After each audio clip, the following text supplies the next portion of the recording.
Today we're going to be listening to the Fire Island Volcano from Pokemon Mystery Dungeon, talking about it, exploring it. I don't know anything about Pokemon Mystery Dungeon except for the fact that you play as Pokemon. I will be analyzing this piece from an emotional perspective, as I always do. If you're new to the channel, I am Marco. I love talking about video game music from an emotional perspective. After a decade of being a professional opera singer, this is Pokemon Super Mystery Dungeon Fire Island Volcano.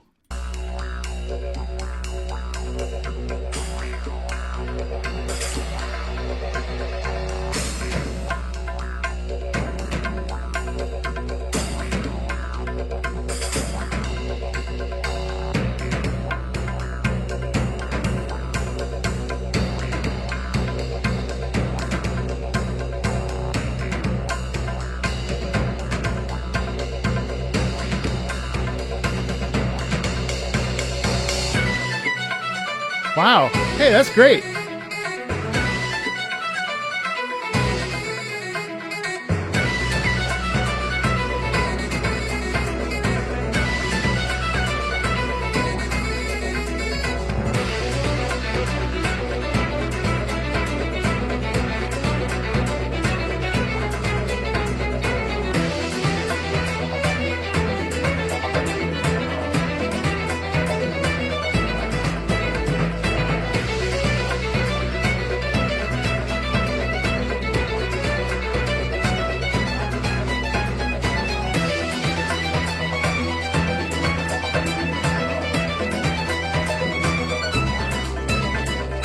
Nice syncopation. Yeah, let's stop there for 10 seconds. It's not a piece that I really want to stop too much in because it's such a vibe, but something really worth noting. So we stopped at 1 minute and 23 seconds, but isn't it cool how the first probably 20-ish seconds are all just a build-up, and we've got that really interesting instrumentation there with the didgeridoo. And if we rewind here really quickly, check this out. So what do we have? We have hitting the cymbal on the drum set. We have the didgeridoo. And all that's doing is sort of creating this bubbling sense of tension, right? That's all like the preamble. The piece feels like it's probably going to be 4 different sections, or at least 3 different sections without knowing the piece, that then thrusts into just kind of a loop, right? But what's cool is that each section has a specific emotional motivation behind it that's going to get us to get up and move. Whether or not this is a conflict piece or not, it certainly is a piece that feels like it's got a ton of energy, obviously because of the rhythm and also because of the instrumentation. So Fire Island Volcano, it's probably a volcano that's about to erupt, right? I mean, there's a sound quality in there of like, oh, we got to go. That's the sound quality that kind of pervades this piece. What's really cool about the beginning is just how it has that bubbling quality. Now, we can create that bubbling quality with all sorts of different instruments, and we see this all the time in music in general, where we get a bunch of different sounds through the different use of instrumentation, right? But this is a really unique one because we're using didgeridoo, which I think the didgeridoo, I know it's not a New Zealand kind of instrument, but I'm reading The Lord of the Rings right now. And so this feels like a Mordor kind of, like I'm just picturing, when I hear Fire Island Volcano, I picture, Mount Doom, flaming fire. It's probably not as dark as that, obviously, but the didgeridoo is a really interesting instrument to use because it has that sort of island essence to it, right? And notice how notice how the percussion ramps us up. Bum bum dum dum dum. Right? So that's also getting us kind of hype. Let's say we have that for about 20 seconds. We have a natural buildup. Then check this out. Yeah, about 24 seconds.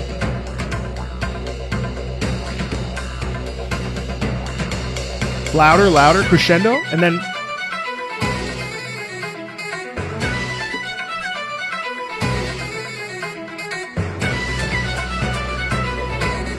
So then if we break that down, what do we have there? We have a couple different things. Obviously, we have the like strings or whatever that sound is. And isn't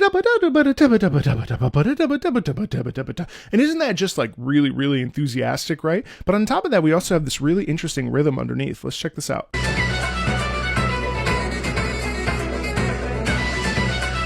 So we have and that really just like is sending us off. What's really cool is that underneath this, we have this incredible feeling of movement.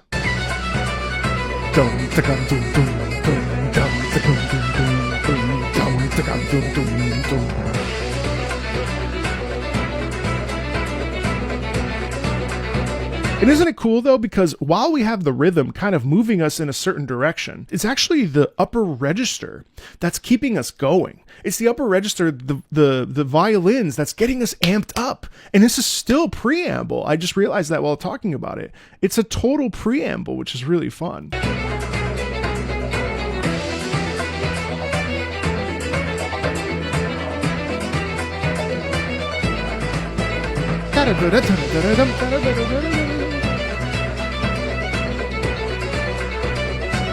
All right, now we're gonna go through. I won't talk here.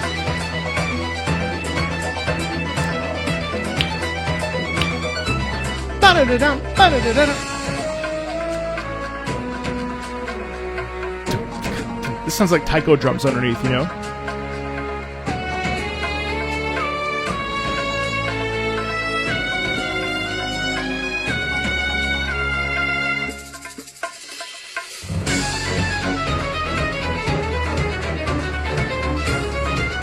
Violins go crazy.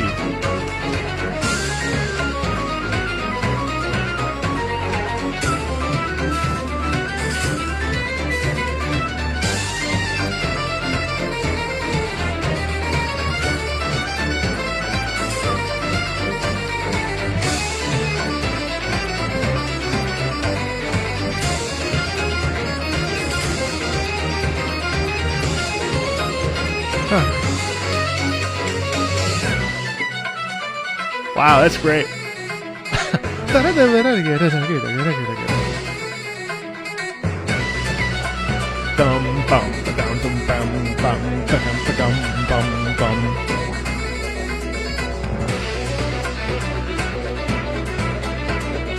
Yeah, we should talk about that because this is actually amazing. So really, realistically, we have 1 minute of just pure melodic, like the meat of this thing is really just 1 minute long so far. If you look at the track bar, if you really think about it, we have 4 individual sections before we get to the melodic section that really thrusts us as the main theme of this piece, right? Which is really interesting. So we have this first section, which is literally 30 seconds, this, and then this.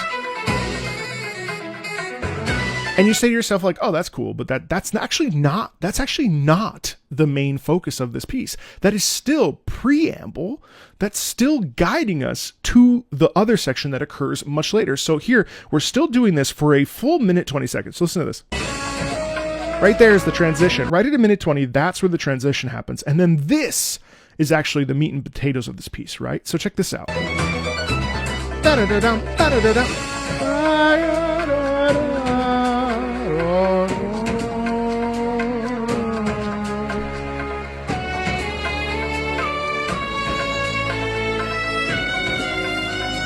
Wait, no.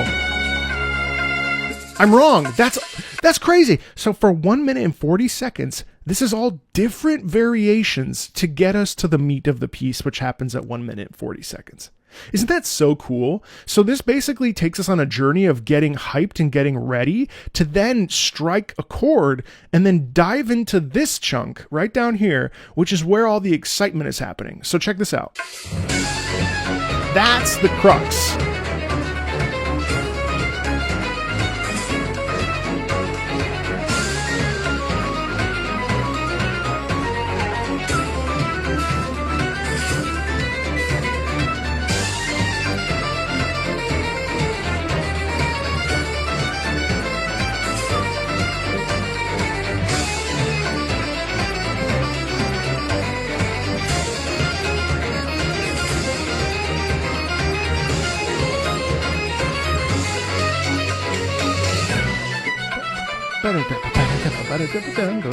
Nice call and response there.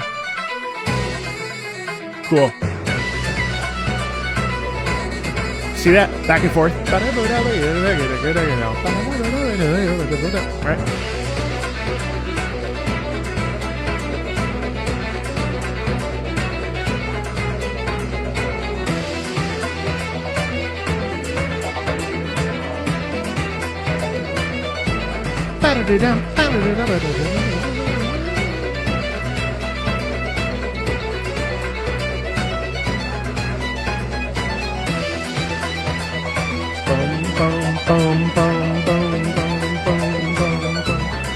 Nice, interesting harmony there.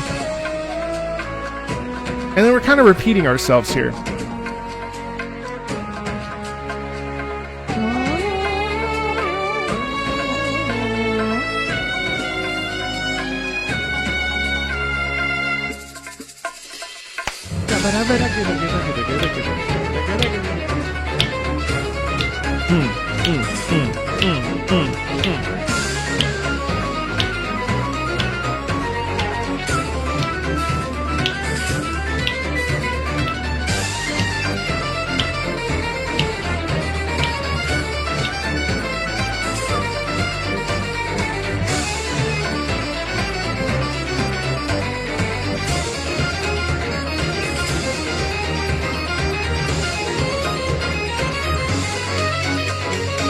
So, kind of an abrupt ending there, but the interesting thing is that entire piece is really a real galvanizing one, isn't it? It's a piece about almost, it feels like celebration.